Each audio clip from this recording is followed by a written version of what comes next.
Hi, welcome back. Let's get started with the top 100, numbers 61 through 70. First drug up is ethinyl, estradiol / norethindrone.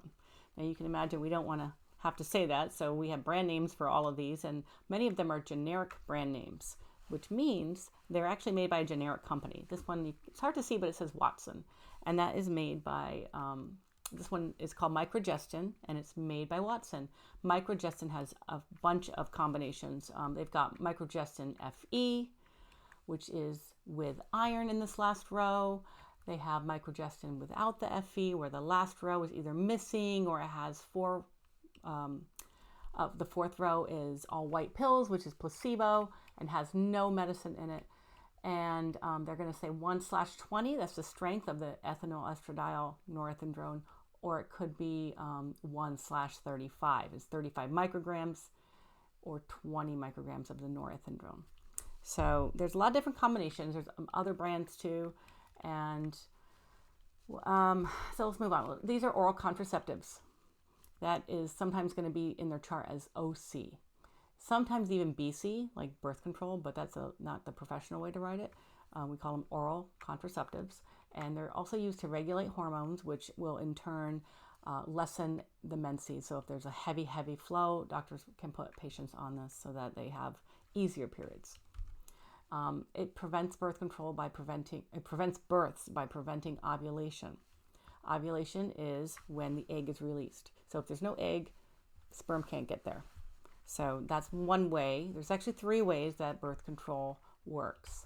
The second way is by thickening the cervical mucus. So by adding hormones into a woman's body, the normal mucus that is there, it's usually a lot thinner during ovulation so that it's easier for an ovum or a fertilized egg to travel.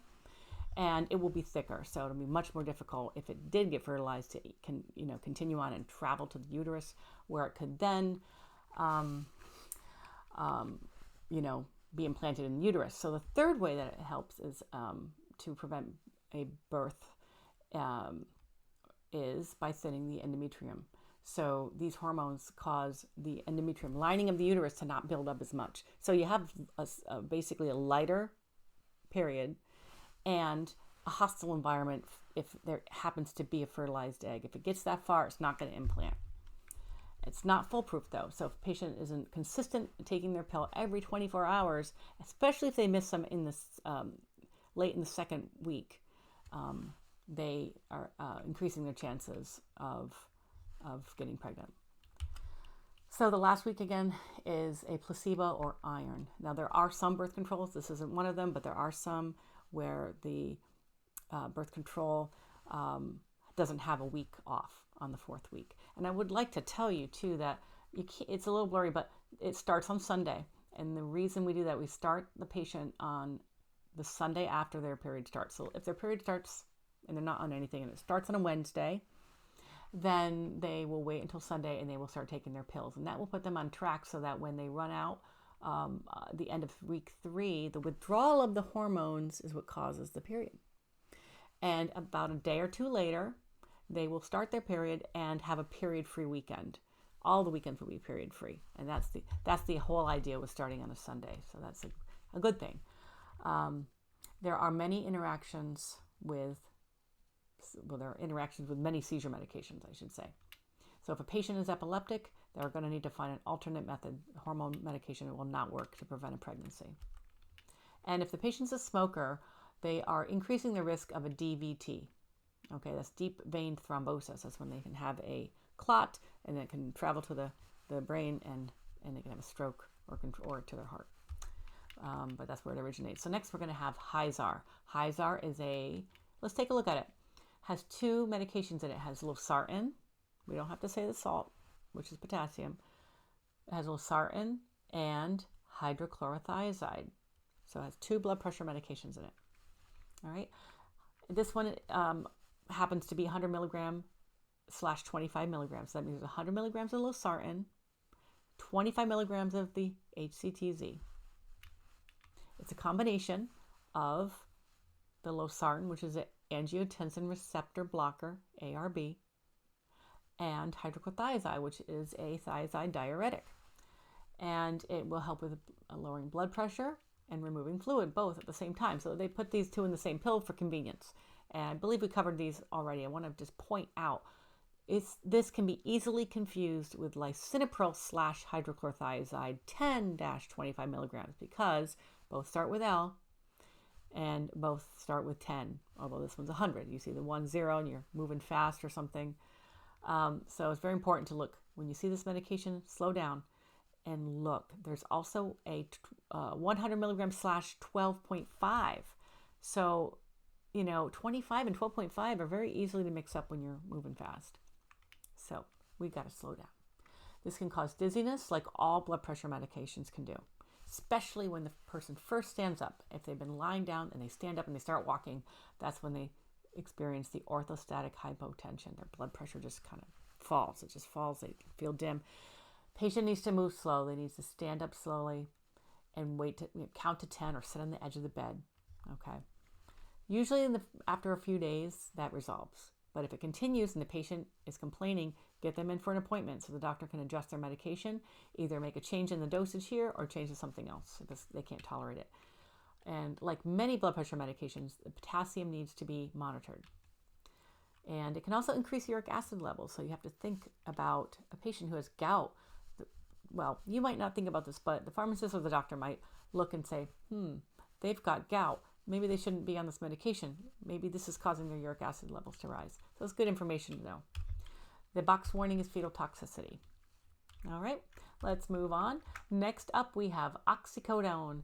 And this this actually has many brand names. And I chose here the immediate release, which is the Oxy IR capsules. And they do make a tablet. So this is for pain. It's a narcotic. You've covered this before. So let's just take a look here. It comes in extended release, long-acting, or tamper-proof. So if you see the long-acting is not going to be called Oxy IR. IR here is for immediate release. It's going to be called OxyContin. And you've probably heard that before. It's always in the news for overdoses and part of the prescription opioid crisis. Now we have a illicit drug opioid crisis because patients are getting fentanyl from over the border, and they're getting carfentanil, which is elephant fentanyl. It's ultra concentrated. So, all right, so what we need to know here about this. Can you tell what schedule it is? Can you look at this label for this medication? This is a prescription label. And see the control for C. And is it 5, 4, 3, or 2 Roman numeral? It's 2 right there. It's hard to see, but it's there. So this is a C2. And federal law prohibits dispensing by prescription, maybe habit forming, which you're always going to see that on these medications. So opioid antagonist, it's a narcotic used for pain, pretty much nothing else. Did we talk about opioid constipation? So opioids shut off your ability to have a bowel movement. It shuts off peristalsis. It shuts off the movement that the intestines are doing to move the bowel. It just shuts it off. So you have to get the patient on a laxative. So if you see a patient on a laxative like Senecot, that's usually the most common one. It's a stimulant laxative. They're not going to get addicted to the laxative because they are on a opioid. Now, this is really going to be for the chronic pain patient who's maybe even being treated at a pain clinic. If they're on it for just a few days, it shouldn't be a problem. But if a patient's on it more than a week or even 5 days, that's when the constipation starts. In fact, I was on this after my C-section. I think it was around day 5. I was in severe pain already. Couldn't have a bowel movement. And that was when I said, I will live with the pain. I will not be taking my Percocet anymore. I had Percocet, by the way. I'll tell you the difference in just a moment. So let's talk about overdosing. OD, that's the abbreviation. It occurs primarily due to respiratory depression. That means they're not breathing. They fall asleep from the opioid. It makes you tired. It causes sedation. And they forget to breathe. And when they stop breathing, that is what causes the overdosage. Now, why would that happen if they're just taking a prescription? There's a number of reasons why that can happen. It can happen because they already have a breathing problem. So if a patient is getting this opioid or any opioid, and they're asthmatic. Their risk is increased. If they're taking something that causes more sedation, like an antidepressant that causes sedation, or a benzodiazepine, their risk goes up. Now add that to sleep apnea. Now it's a triple whammy. And add it to alcohol, add it to weed or other substances that they might be playing with it. We don't even know. Okay. So the education is really, really important. Now, pinpoint pupils, meiosis, okay? That is the medical term for pupil constriction. You shine a light in their eye, it's not even going to open. So you don't need to do that. If a patient is unresponsive, you can give them Narcan. It will reverse the opioid almost instantly. You call 911, and if you need to, you give them another Narcan dose. I'm doing this because it's a nasal spray. But if they're unresponsive, they don't have to be blue around their face. If they're just unresponsive and you suspect that they took 2 oxycodone prescriptions, pills too close together for some reason. Another thing can happen is if a patient missed a few doses and they start right back up on their full dose, that can also be deadly. So having a Narcan, having family members trained on it is really, really important for the patient that has to take this chronically. Okay, so it is a nasal spray. You repeat in 3 minutes, but you call 911 is after that first squirt. And anytime a patient's unresponsive, someone needs to call 911. Okay, so how this compares to Percocet. Percocet has acetaminophen in it. The CET, that's the difference. So it's oxycodone with acetaminophen, and that's how they're different. So there's no Tylenol in this. There's no acetaminophen in this. And doctors kind of like this better because Tylenol can cause liver damage, especially acetaminophen can cause liver damage. So if you take it out of there and they just use the narcotic part, then we don't have to worry about that. So if you know your patient is an alcoholic or already has liver problems, and there's plenty of patients that have liver problems for whatever reason, not necessarily due to alcohol, but it could be due to other factors. So, all right, so I want to show you a video real quick. Okay, please watch this. Don't skip over this. This is just 2 minutes because I really, really want to drive this home to you. Patients who have ADHD, for example, need Adderall. There's been a national shortage. You maybe have heard of it. So they find alternate sources and they're counterfeit. And these criminals, they just closed a shop down in Texas recently. They've had 2,000 pounds of counterfeit medications. 2,000 pounds. So they're lacing, but they have pill presses. It looks exactly like Adderall. And one dose can kill you. So watch this short little video here, please. Experts warn of a disturbing trend. Fentanyl is being laced in pills like Adderall and Xanax, and the results can be deadly. It comes in the wake of 2 Ohio State University students dying of overdoses last week. One of them, a Greendale woman. WCPO 9 News reporter Jake Riles breaking down just what happened. Also, the new warning from those on the front line. Jake? Well, guys, shortly after the incident involving those OSU students, Columbus Public Health issued an alert warning of fake Adderall pills laced with fentanyl. That's now being investigated in this incident. Drug experts I spoke with say they worry fentanyl is now reaching a market beyond those addicted to opiates. It's Wednesday, May 4th. 911, where's your emergency? In an apartment near the Ohio State University. My roommate and 2 of her friends are on the ground. There's a white substance on the counter. I think they did some sort of drug. 22-year-old Jessica Lopez from Greendale, one of 2 students who died. 22-year-old Jessica Lopez from Greendale, one of 2 students who died. If you are getting a pill from social media, the internet, off the street, from a friend, from a dealer, you do not know what's in that pill. If you don't get it from a doctor or pharmacist, you do not know what's in that drug, and there's a high chance that fentanyl could be in it. For Chief Tom Synan. Okay, so this is really, really disturbing because this isn't someone necessarily, well, everyone has their different reasons for using or abusing, but there's people that are not intending to like get high. They're just trying to get a supply for their normal medication, and they're dying after one dose. And they're borrowing one from a friend who they're counterfeit. They look identical. And so I wanted to bring that up. I wanted to just watch a little piece of that movie there. I'm going to move on, but just want you to keep that in mind, that there's nothing is safe unless you get it from a pharmacy and prescribed by a doctor. Okay, we now are going to go on to Xyloprim, and this is the brand name for allopurinol. All right, so allopurinol is a medication that prevents gout, lowers uric acid levels, and the side effect you have to watch for is severe rash. Okay. Also, it can affect the kidneys, which is renal toxicity, and hepatotoxicity, which is liver toxicity. And last thing I want to let you know about is the patient can get a sudden gout flare when they first start taking this because uric acid levels drop so quickly. So doctors are not going to start them out on the highest dose. That would not be a good thing to do. All right, next we're going to talk about estrase, which is estradiol again.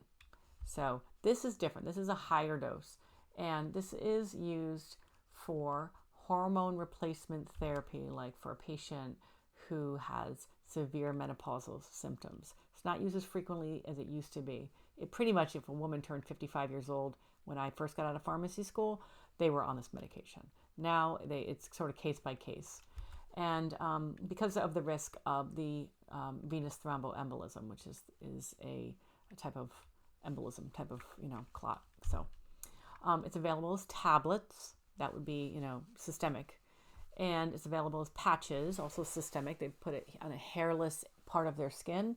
And those are usually once a week or twice a week, depending on which one they get.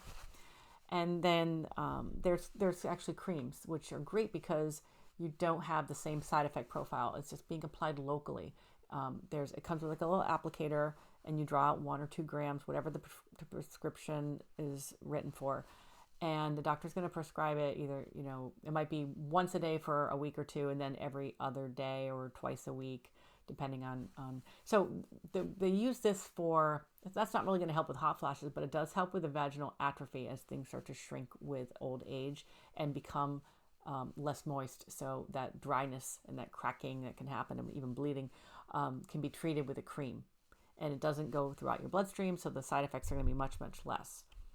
And then we have injections, which are used for people who are changing to a different gender. Boxed warning is increased risk of endometrial cancers. So the endometrial cancers and breast cancer too, they proliferate, they grow much more rapid in the presence of estrogen. So if a patient's taking estrogen, it could bring it out, or it could, not everyone has this predisposition, but if they are already starting breast cancer, it's going to get rapidly worse. So that's the warning, and that's the box warning that the provider needs to screen for and be aware that the patient has that. If they already have a risk, if they have breast cancer or endometrial cancer histories in their families, maybe they shouldn't take estrogen in a tablet form. So let's move on. We have Mevacor, which is probably the oldest statin that I'm aware of. It's the brand name for lovastatin. So it's a statin, so it's going to have, just go up and just take the same information from all your other statins. I would say this one's the closest to simvastatin, pravastatin, because it is a bedtime one, okay? Remember, no grapefruit or grapefruit juice while on this, because it can cause the levels to rise. Okay, this next one is a medication called glimepiride, and the brand name is Amaril. It's an improvement on glipizide. It came out after glipizide because it is a once-a-day medication used for type 2 diabetes. That is, the patient doesn't need to use insulin. It helps to stimulate insulin release. Okay, so that's a person that can still make insulin in their body, and it helps the patient, to release it. There is a risk of hypoglycemia, their sugar dropping too low. So that has to be monitored. Kidney function has to be monitored. Also, if the patient is allergic to sulfa medications, it should be looked at closer to find out if there might be some cross reaction to this one. And like I mentioned, it is a once-a-day medication, like glipizide is twice a day. So this is what's the advantage. However, glipizide did come out with the XL to compete. So yeah, but that's generally, this is going to be once a day, which is great. Very convenient. Okay, next is cardizem. This is a calcium channel blocker. Now you notice I didn't say CD. I should have. I'm going to show you why in just a moment. It's really, really important to not leave off the XR, the XT, the ER, the SR, the whatever, XL, CD. It could be control delay, extended release, LA, long acting, SR, sustained release. Goes on and on. So diltiazem is a calcium channel blocker. Going to be very similar to the others, which is verapamil and amlodipine. Those are your 3 calcium channel blockers. So put those 3 together in one little spot to memorize. It is used for hypertension and angina, which is heart pain. And here we go. This is what I want you to know, because I catch this all the time, and it scares the heck out of me when someone doesn't catch it. It scares the heck out of me that's even happening. All right, so diltiazem without the CD is a 6-hour pill. It's immediate release. All right, so it would be written as, if it was 120 milligrams, and it does come that way, it would be written as QID, 4 times a day, every 6 hours. Now, if the doctor chooses to write diltiazem sustained release, the SR, that is a 12-hour dose. The one pill will last 12 hours, so we're going to write that prescription as BID, or every 12 hours. I'm going to test you on this. This is going to be on your file. And then diltiazem XR. That is a 24-hour pill, so that's not going to be twice a day. It's going to be once a day. All right, this is really, really important, because I have caught this more times in my 30-year career as a pharmacist, where a patient was getting, especially the 12-hour, they were getting the 12-hour once a day. So that is really bad. That's a bad mistake. All right, so if it's CD, it's going to be cardizem CD. That's the 24-hour. Cardizem LA, I think, is the 12-hour. They don't really write the brand for this anymore. And there could be cardizem SR, but CD is the once a day. And if it just says cardizem and nothing else, that's the immediate release. It needs to be dosed 4 times a day. Who wants to take anything 4 times a day? We still have it because sometimes a patient is just going to be on it for sort of like a test dose, just to make sure that they can. And it comes in lower strengths too. I believe that one might go all the way down to 30 milligram in the immediate release. Let's move on. Next is Lamictal. That's the brand name for lamotrigine.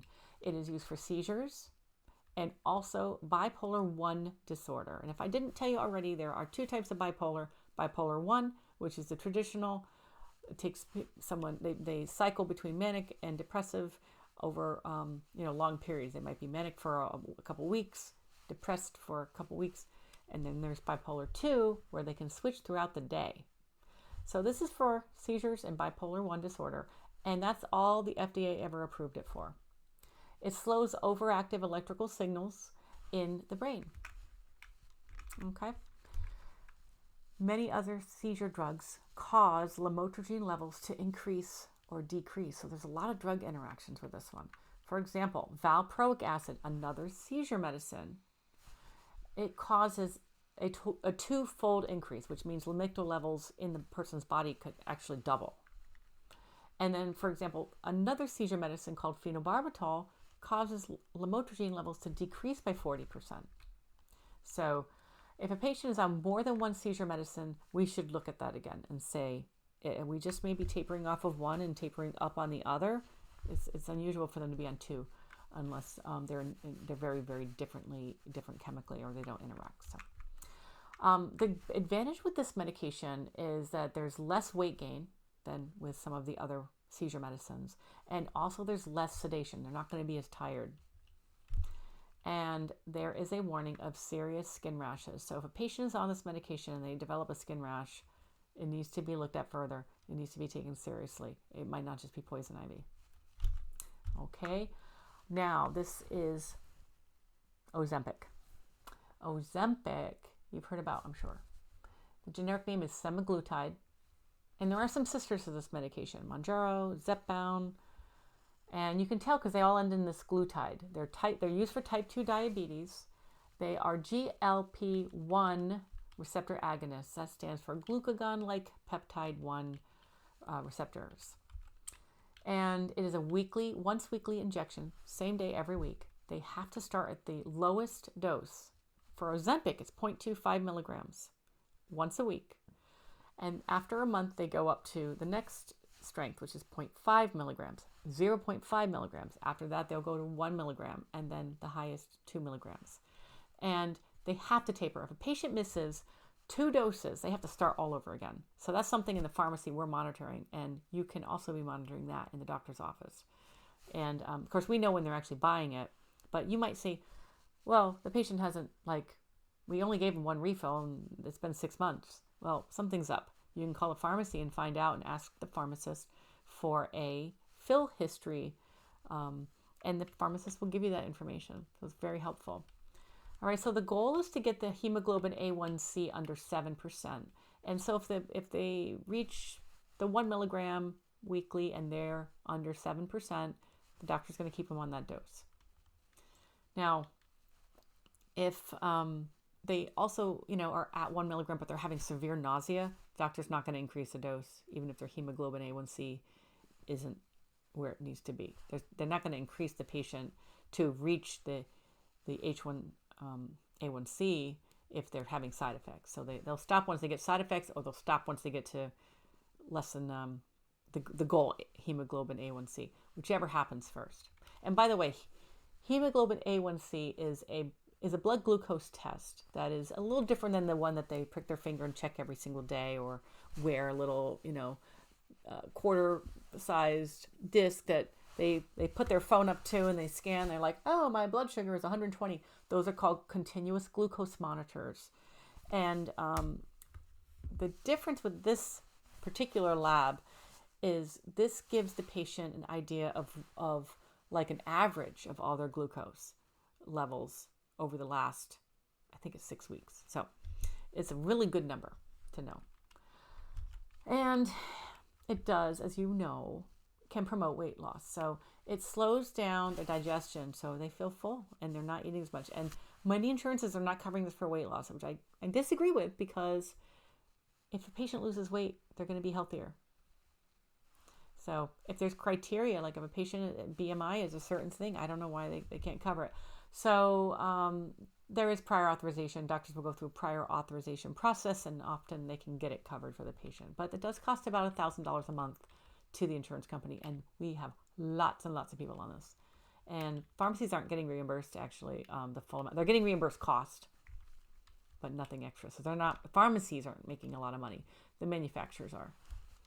The box warning here is really important, and you need to know this, because especially if you know anyone that has a history of thyroid cancer in their family and they're taking this medication, the risk of thyroid tumors is increased. They're finding this now if they're taking Ozempic or the sister drugs. Okay, let's move on. Oh, wait, we don't have to. We're all done for now. See you in the next movie.